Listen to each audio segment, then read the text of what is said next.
Support for today's show comes from Bin 113. Looking to grow your winery's direct-to-consumer sales? Bin 113 leverages proven marketing expertise to help U.S.-based wineries like yours acquire and retain more customers. With over 100 years of combined experience, we make your D2C marketing as exceptional as your wine. Visit bin113.com to learn how we can help you sell more wine. Most people don't really think of Texas as being as significant a wine growing state as it is. Most growing regions in the country, you still get that sort of, I can't believe y'all do this in X area, in whichever state, fill in the blank. And we certainly hear that in Texas. I can't believe you can grow grapes in Texas, for instance. 90+% of our fruit comes from the Texas High Plains, which is at an elevation of over 3,000 feet. It's on par with most growing regions in the world.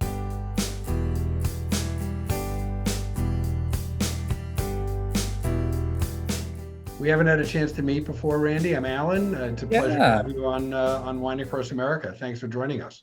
Oh, 100%. Yeah. Thanks so much for your interest in what we're doing down here. So exciting. We're so excited. All of these statistics about Texas and the wineries and the kind of attention you're getting and how much wine is being produced there. You're the first person we've been able to talk to from that region. So you are the ambassador now to the Texas wine industry for for all purposes. Oh my gosh, that's a lot of pressure. Everything I say is absolutely true. How about Okay. Okay. So if that is the case, then we're truly going to put you on the spot with some of the questions that we All right. we may even have to go off script here, Sandra. I'm not sure how you feel about that. So Randy, just to kind of get us started a little bit, what can you tell us about and tell our listeners, about Texas as a wine growing state, its development, its evolution over time? As you might imagine, most people don't really think of Texas as being as significant a wine growing state as it is. Sure. Yeah. You still, I guess, even anywhere in the most growing regions in the country, you still get that sort of, I I can't believe y'all do this in X area, in whichever state, fill in the blank. And we certainly hear that in Texas. I can't believe you can grow grapes in Texas, for instance. 90+% of our fruit comes from the Texas High Plains, which is at an elevation of over 3,000 feet. And, it has the diurnal shifts and the warm days and the cool nights. And it's on par with most growing regions in the world. And I guess, it's hard to imagine. I think after living in California for 11 years, people's perception of Texas is sort of the wide open, Wild West sort of tumbleweeds, saloons with swinging doors True. And so it's hard to imagine that wine can be grown there when you look at a place like Sonoma or you look at a place like Burgundy and you go, wow, this place is magic.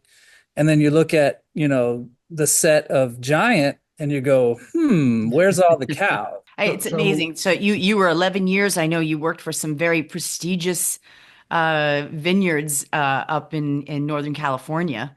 And how did that, so your whole goal was to go there, learn as much as you can, build yourself into this industry, and then bring this knowledge and build it back into Texas, right?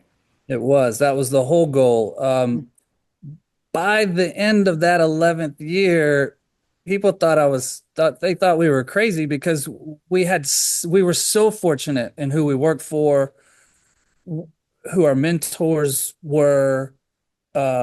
We were so fortunate in our path, and we would have had a really great life in at least in Napa Valley. And if not, we would have ventured out to other places in Northern California or other places in California in general, or anywhere along the West Coast. And there was just a lot of opportunity for us. All of my education and experience is in Cult Cab, but with the 10-year plan being bring it back home, I know that I'm going to be making Mediterranean varietals here in the home state. So when it came time to start buying fruit for our own personal brand, it was Grenache. And we made about 8 different single vineyard Grenache and Grenache based blends.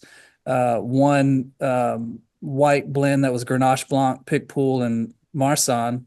Mm. And so they were all Rhone varietals with the thought that I don't have experience with these varietals, and my goal is to take this home to grow Mediterranean coastal varietals. So that's what we did. I'm not a cult cab, or cab in general is not my go-to. Um, I think that kept me objective. I think that's what made me good at my day jobs. Um, but I enjoy Chateauneuf. I enjoy Burgundy. I enjoy, those Grenache based sort of, whatever, the Gigondas and the Vacaras. I love Côte Rôtie, Right up Pre-Rock. I'm with you. That's kind of my Yeah, favorite yeah, genre of wine. yeah. I love Yeah. Gamay, Cru So, but Beaujolais. how were you able to make the decision of the type of varietals that you're going to grow in that area? What were the defining factors? Why it didn't end up being the traditional Cab Merlot Chardonnay kind of vineyard? This area being Texas or Yeah, California? Texas. Texas, yeah. So, in our business, y'all know well, research is simply eating and drinking more.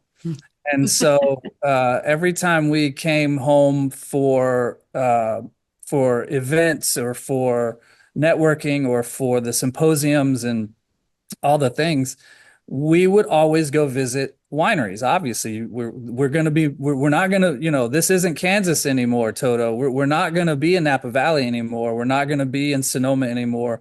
We're gonna be in Austin, Texas, and our fruit's gonna be coming from Lubbock, Texas, near the Panhandle, near New Mexico. And so it was important for us to get out, taste, taste, taste, taste, taste, and time again, for me, for our palate, the most premium expression of Texas wines came from the Tempranillo grape.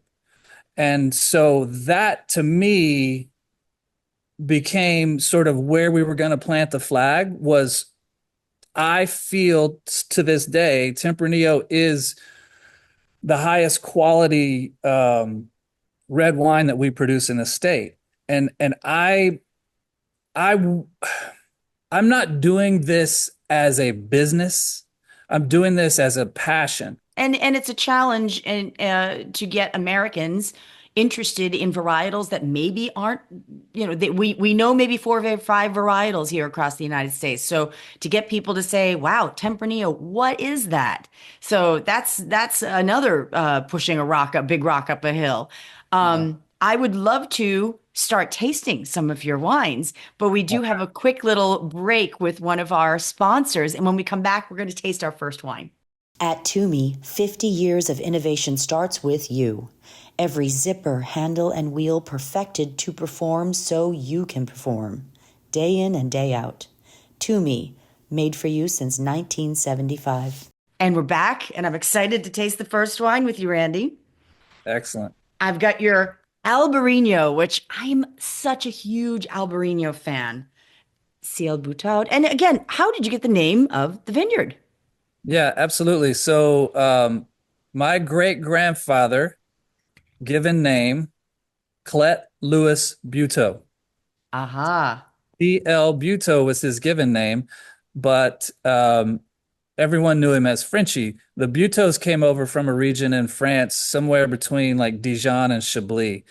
And they came over in the 1820s. They landed in Louisiana. My great grandfather, my Papa Frenchie, was born in 1900 in Abbeville, Louisiana. He moved to Texas in 1919 to go to work in the booming oil industry. And I was born in 1970. Frenchie didn't die until 1994. And so I had, 23, 24 solid years with my great grandfather, who was my superhero. He was larger than Oh, life. He was the coolest guy. what a wonderful way to honor him. He's incredible. So What a yeah, wonderful way to honor him. that's why we went with the Papa Frenchie Yes. Frenchie red that we're going to get to in a Oh, I minute. can't wait to taste that one. Yeah, but Colette Lewis Butaud was his given name, and so Let we Louis be Interesting. when we came I out love it. in Texas, we came out with that CL Butaud that you showed of the Albarino, and then the Hmm. black on black label on the Oh, red wine. that's the Tempranillo one. Well, Right. this is, Albarino, again, a varietal that I mean, I teach a lot of wine classes and and a lot of people are like, what is Albarino? And I always say, well, if you like Sauvignon Blanc and you like Pinot Grigio, it's kind of right in the middle. Mhm. Getting Absolutely. a. Drink the Albarino already. I'm waiting to try the Blanc de Noir. Well, you could jump in and just pretend. We're not, you're an hour ahead of us, so we won't Mm. judge. Alan, this is right up your alley. It's Yeah, acidic, and I'm getting like a little bit of like just like the tropical fruit note in there. It's just got a beautiful, but I love acidic white wines. So, Mhm. um, but no, tell us more about this. Am I picking up a little oak? Am I picking up a little, what else should I be looking for in this wine? I absolutely adore what we can get out of Albarino. Mm, Now, again, so this barrel aged approach though is not that stainless steel, crispy, sharp, coastal sort of European, Spanish, Portuguese sort of approach. What most of my day job white wine experience came through Sauvignon Blanc. I've hmm made a lot of Sauvignon Blanc in California, and in this ripening scale, when you're out there working in the vineyards trying to call your picks, you go from the grassy, you know, green note sort of Sauvignon Blanc, you move into citrus, you get into some lemon, some grapefruit, some pineapple. Eventually you move over into melon, right? You move over into the cantaloupe and the honeydew, etc. I always wanted to catch my pick dates on Sauvignon Blanc when it was just hitting like a sweet grapefruit. It mm, hadn't quite hit lemon yet, and it may be where at pineapple, but somewhere in that sort of citrusy, bright, not green and grassy, not melon. So I try to pick Albarino to come with that same outcome with mm, you're still getting a lemon, a varietally correct lemon. You get salinity from naturally from the high plains soils. You can see a minerality throughout all of our wines. But if I've got that salinity and minerality, and I've got that sort of lemon, I'm in the varietal correctness for this variety for Albarino. I like slightly richer on the lemon, so I'm more lemon zest hmm oil than I am, cup of lemon juice sort of Right. thing. Lemons, that's what. Yeah, it's such a food friendly, wonderful fresh wine. But again, getting that out there to people to recognize this fantastic varietal. I really enjoy this. Really Good. So, lovely. Randy and Sandra, I'm going to be tasting the Blanc de Noir, and I love the label. First of all, I think it's absolutely unique, very very different. Randy, I'd love for you to kind of walk us through the process that you use to make this, I think very unique varietal. And so what we do, if you just think about how champagne is produced, that's how we produce this wine. If you pick Pinot Meunier and Pinot Noir, red grapes, and you take it to the winery and you press it gently and get the only the white juice out of it. That's what you end up with, a golden champagne color, Mhm. Wow, it is a beautiful color. and it's a still wine. So That's Randy, so interesting. I'm sort of our resident foodie. Tell our listeners, please, what would you pair the Blanc de Noir with? Oh, yes. What are your personal faves? I wrote down food pairings and I left them over there. Uh, Well, you first, know, just explain because I'm not tasting it. What are the flavors that are in that wine that are different than the Albarino? The Albarino is bright and citrus and a little bit of toast. What is it about this wine? What are the flavors you're pulling out there? yeah, see, to me, this one doesn't go citrus. To me, it's more of a nectarine, and Mm. they, and there's more of a weight to it. There's like a white peach to it. But the interesting thing to me about this wine, and I think the reason that people love this wine is probably our, well, until I started releasing the Albariños, but the Blanc de Noir has been our fan favorite. It's our most popular wine, and So there's a peach and nectarine, but it's still dry. it is dry. Yeah, all of our wines are sugar dry. Hmm. There's no sugar in any of our wines. I ferment every wine to dry. It's absolutely delicious. I'm looking forward to a full glass of it after we finish our recording, of course. Oh, I love that. But again, I know you left your pairing notes over. I was thinking maybe this would be great with a pork tenderloin. It would be Mhm. great with some grilled vegetables, maybe even a couple of, some pasta dishes, lighter in nature. It's unique to me. I've not had this before, but it's really delicious. I That go, sounds totally unique. All right, you know what? We're gonna take a quick break to our next sponsor, and then we're gonna come back and taste your last two reds, which I'm real excited to taste. Venue Magazine is timely and timeless. Contemporary art and design, food and wine, architecture, motoring, yachting, music and film, and more. Find it all at venuemagazine.com.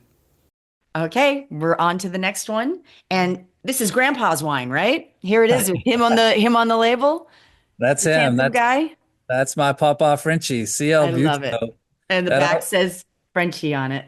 Papa Frenchie, I yeah. love it. Explain that to us.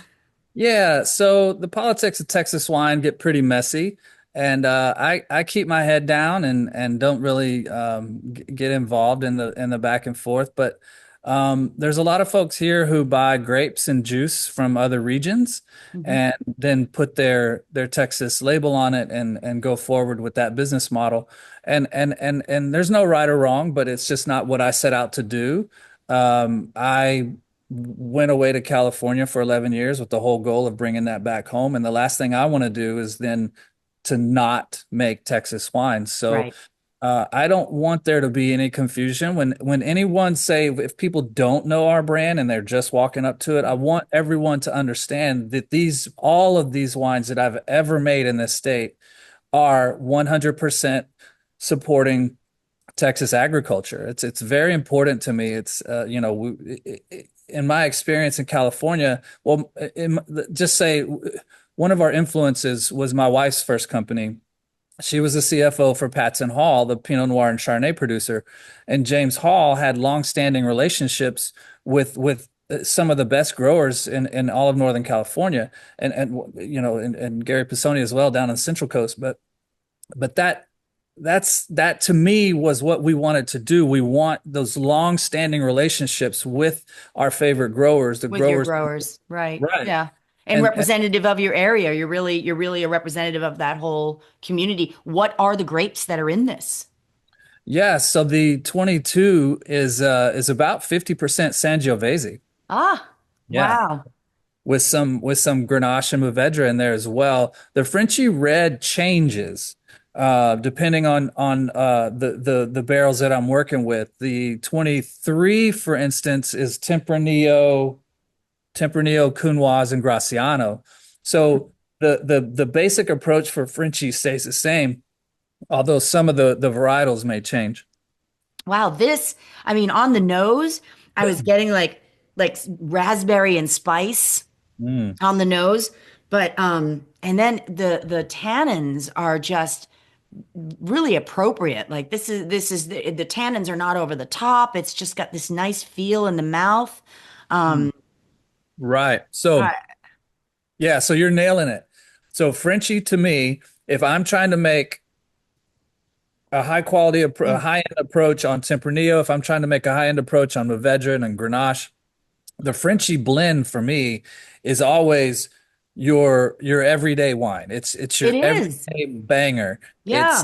it's I juicy. feel like this would be something that I would have like with, Wednesday night meatballs, or I would have this with like, a nice charcuterie on a Friday afternoon. Like it's the acidity is there. The tannins are not so over the top. It's like, it's quaffable.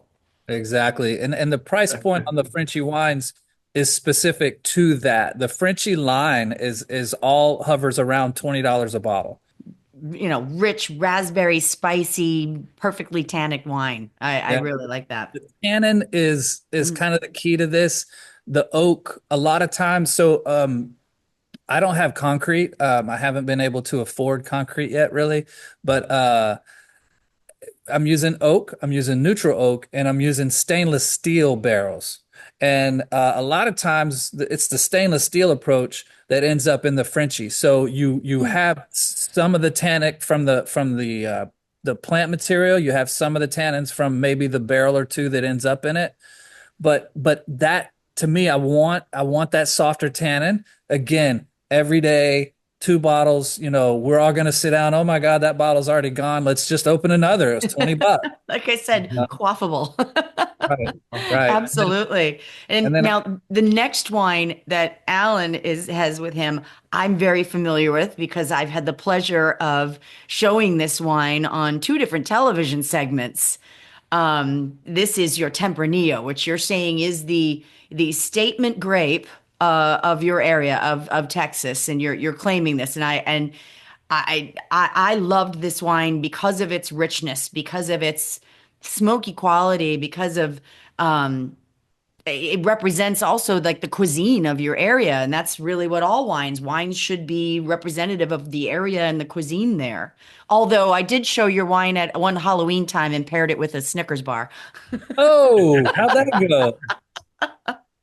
So I just have to say that this is absolutely delicious. I gotta go and stay with this bottle of Tempranillo. So it's really, really interesting. I'm not a big full body wine lover, as Sandra knows. I'm not a big Cabernet lover, but this is unique and different. So tell us a little bit about this wine, the process, and again, I'm going to go back to what I always go back to, which is, I think I know what it pairs best with, but would love to hear from you. Yeah, it's always, always, always my goal to have that finesse, to have that elegance. We're already from Texas, so we're already rustic, right? Mentally, when people are looking at it. So it's always an uphill battle. Maintain the finesse, maintain the elegance, work on the tannins. I age all of my red wines on the lees as well. The lees aging, it gives you the tannins are there. You have great tannin, but they're soft tannins. They're well integrated tannins, Mhm. and then that develops into sort of a back of the throat, kind of a chocolatey, velvety sort of Mhm. finish on the tannins there. The mouth remains juicy Yep. again, even in my big reds. I mean, big reds. This is the biggest red we have, Alan. Yeah, it still has the acidity where your mouth is watering and Exactly, because Yep. in between sips and in between bites, and we're talking, and your mouth dries out, and you get bitter, and you have to drink more water, or drink more wine, or eat more meat, or whatever the thing is. I don't like that. I like to sit here right now. My mouth is still going off. It's Mhm. still fruity. It's Yep. still complex. There's still the spice, all those things. That's the goal of what I'm trying to do, because I too don't like those big, to me, they're just overdone. and I think in America, we've gone through that big stage of the huge cabs, the huge Chardonnays, and I think that's the introductory level to a lot of people. And then once they've exhausted themselves, they're like, "All right, I'm ready for something." Your palate changes, and you're ready for something a little more refined, a little more elegant, a little less crack you over the head like a big, it's a meal in a bottle type of a thing. Yeah. We're ready. We're ready as Americans. Yeah. Yeah. I mean, as you say that, it made me think of like the difference between your best band at a concert and your best band when you're, just at the house cleaning on a Saturday morning. Yeah. It's a different, at the concert, you're like, "Rah, rah, Yeah. rah," and at home, you're like, oh, I love this I song. love this song. This is so nice. It's Exactly. easy. I love that. Yeah. So Yeah. Randy, this has been really interesting for us. I think the notion that Texas isn't known widely as a wine producing region and producers of elegant and delicious wines. I think it's only a matter of time before folks like us on the East Coast begin to really recognize Texas for what you're producing. And we start getting your products here too. That's exciting. But we can order them online, right? We can all give a nice taste and order online to your wine Absolutely. club.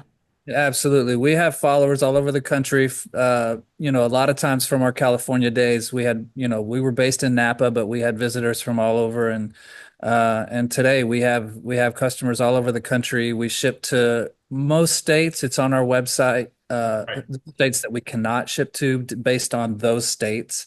Right. But yeah, we ship, we will hold, we will do the ice. We'll do, it's very responsible packaging. There's no styrofoam or anything like that. Yeah, but we do also have a wine club. We have a tasting room based here in Austin. So events are a big part, and it's a great way to get people in to taste these beautiful wines. I mean, they're really Exactly. gorgeous. Yeah. I'm so excited. It's like a little touch of Rhone in the middle of Texas. It's very exciting. Yeah, thank you for saying that. That's the goal. That's the I goal. think, Sandra, I think we're going to have to make a road trip. Okay, I think Texas may be next up on our. I need some new cowboy boots. Hey, there you go. I should come in March for South by. It's spring in Sounds Austin. perfect. Spring in Austin is absolutely magic. Oh Exactly. wow. Well, that sounds delightful. And you are a delight. And I love like your Absolutely. passion and you are a great ambassador for the Texas wine community. You really are. Thank you so much. I appreciate your interest in these wines. I appreciate all your kind words, and yeah, I hope I can keep making wines that you enjoy. Thank you Oh, love for it. joining us today. We really loved our conversation. Appreciate it. Thank Thank you, you. Randy. We'll hope to talk to you again soon. Wow. That was so interesting. I actually had so many more questions to ask him. I just didn't want it to go to he was just so a true ambassador for that state. There's no question about it. And again, I come back to the fact that when you think about the state of Texas, the last thing as a Northeasterner you think about is the fact that they're producing such amazing wines. The two that I tasted today were positively delicious. I would buy Mhm. these. I would be very, very happy to serve them to friends and family. Really outstanding. Yeah, I'm actually gonna go and order that white because I'm really interested in the flavor profile of that. And it sounds very unique for anything else that's being made in the United States right now. Yeah, you better order it because you're not getting any of this. Okay. Well, You Sandra, know, another state logged on our adventure. I Looking know. forward to our next recording, which is going to, I think, like Texas, is going to blow some people's minds in Yeah, the fact that great wines are being made in this unnamed state. So we we look won't forward say to it that. yet, but We it's just, won't. it's really meeting these people, these vineyards, like the passion, the love. That's the continuing theme. Every person that we talk to is passionate and loves what they're doing. And that just is inspiring. 100%. Please remember to subscribe to Wine Across America on Apple, Spotify, and YouTube.